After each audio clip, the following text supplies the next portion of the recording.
I don't have any get-rich-quick schemes today, but I do have 3 tips of things to avoid, habits to curb, or things to be aware of on that path to wealth.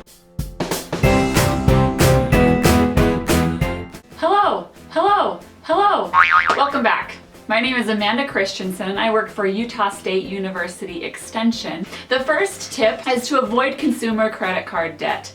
Credit cards can be a great tool when they're used wisely. Being credit card savvy is definitely a skill, but watching out for the habits we develop when we charge things that we can't afford to pay off. We start to only pay the minimum balance every month on our cards, and eventually we find ourselves in a pile of consumer credit card debt. Tip number 2 is to curb the mindset that spending money brings happiness or that buying things makes you happy. That temporary feeling of gratification that comes is great and okay in moderation. When that becomes a problem is when we consistently gratify ourselves by spending needlessly and wind up in a pile of consumer credit card debt. So if this is a habit that you're trying to curb, I suggest finding a new hobby, learning to cook or exercising, reading, whatever it is. Writing can be a great outlet. Find something to replace that urge to shop and to spend frivolously.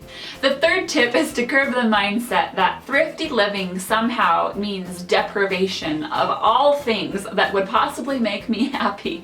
That is not the case, and I think anyone who's mastered thrifty living would tell you that thrifty living does not equal deprivation. It means maybe moderation and not always gratifying the wants that we sometimes have, but it certainly means living within our means, being able to pay the bills that we incur each month and still enjoying the things that bring us happiness.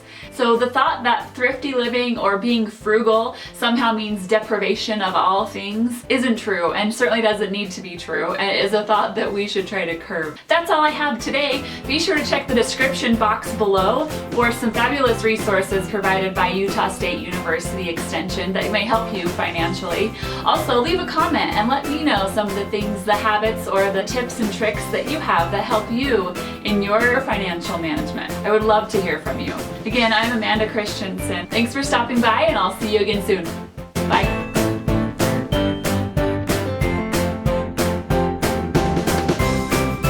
Thrifty